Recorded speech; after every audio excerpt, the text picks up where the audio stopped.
कथी बिनु सुनाया मंडलिया, कथिया बिनु आंगना हो।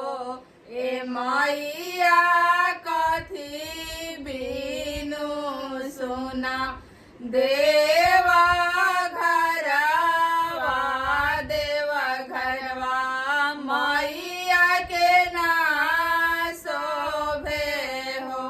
ए मैया कथी बिनु सुना देवा घरवा, देवा घरवा मैया के ना शोभे हो।